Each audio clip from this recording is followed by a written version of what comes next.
चलिए, ऐसा है कि प्रशांत किशोर ने कुरान की एक सूरे को इकरा बिस्मि रब्बी को एक पब्लिक मीटिंग में कोट करके मुसलमानों से कहा है कि इकरा का मतलब होता है पढ़ो। और इतने सालों से जिस पार्टी ने आपसे बीजेपी का डर दिखाकर वोट लिया, उन सब ने आपको एक अनपढ़ कौम बना दिया। तो इस बार आप ऐसी पार्टी को वोट ना दें। इस पर आप क्या कहना चाहते हैं? देखो, प्रशांत किशोर ने जो ये बात कही है, इकरा बिस्मी को कोट किया, तो वो बात उसकी सही है। ठीक है, कुरान ने कहा है मुसलमानों को क्या कि सबके लिए कहा है कि आप पढ़ो, सबसे पहले आप एजुकेशन हासिल करो। तो ये प्रशांत किशोर का कहना सही है। दूसरी बात उसका कहना ये भी सही है कि आप एक अनपढ़ कौम हैं, कौम बन गए हैं आज, ये भी सही है।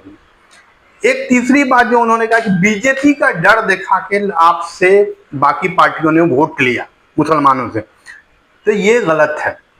इसका जवाब हम पहले भी दे चुके हैं कि मुसलमानों ने बाकी पार्टियों को वोट दिया है तो बीजेपी के डर से नहीं दिया, बल्कि क्यों दिया? अमन चैन सुकून के लिए दिया है वोट।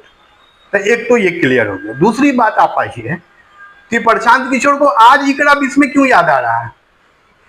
इसलिए याद आ रहा है कि आज वो खुद एक पॉलिटिकल पार्टी को बना के, पॉलिटिकल पार्टी का फॉर्मेशन करके आज आप बिहार में इलेक्शन लड़ रहे हैं और पूरे सीट पे इलेक्शन लड़के अकेले चुनाव जीत के आप ये चाह रहे हैं कि हम बिहार के चीफ मिनिस्टर बन जाए। इसके लिए उनको जरूरत है मुसलमानों के वोट की, और वो मुसलमानों का वोट उनसे कैसे मिलेगा? तो उनको पता है कि इनके वर्ड को, इनके कुरान को कोट करो और इनके जो सेंटिमेंट हैं उनको जगाओ और लोगों को, मुसलमानों को गुमराह करो और भड़काओ।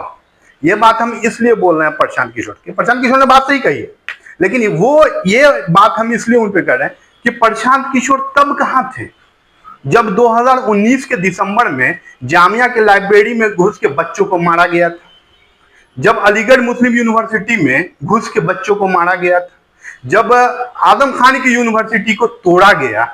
वो यूनिवर्सिटी में कौन पढ़ रहे थे? बच्चे ही पढ़ रहे थे ना। अलीगढ़ में कौन पढ़ रहे थे? बच्चे ही पढ़ रहे थे ना। जामिया में कौन पढ़ रहे थे? बच्चे ही पढ़ रहे थे ना। तो क्या उनके इकरा का स्पेलिंग अलग था क्या?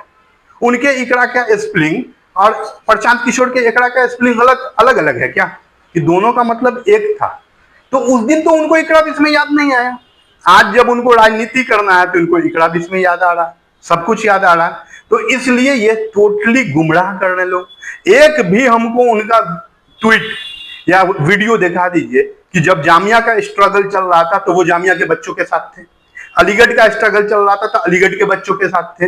या एक भी ट्वीट दिखा दीजिए जब आजम खान का यूनिवर्सिटी टूट रहा था यूपी में, जब बुलडोजर से तोड़ा गया था, आजम खान चिल्ला के रो रहे थे, चिल्ला चिल्ला के लोगों से कह रहे थे आजम खान उस टाइम कि हमारे यूनिवर्सिटी को इन लोगों ने लूट लिया, हमारी लाइब्रेरी को लूट लिया। तो लाइब्रेरी में क्या बम था? कि लाइब्रेरी में वही किताब था, वही इकरा था। तब तो उनको याद नहीं आया था, तब उन्होंने कोई स्ट्रगल नहीं किया, कुछ नहीं, ऐसे ही छोड़ दिया। कहीं पर मुसलमानों बच्चे, चलिए उन सब के बाद भी दिल्ली में जो अभी बच्चे प्रोटेस्ट कर रहे हैं जॉब के लिए, क्या जन स्वराज उनके साथ है? उन पे कुछ बोल रहा है? क्यों नहीं बोल रहा?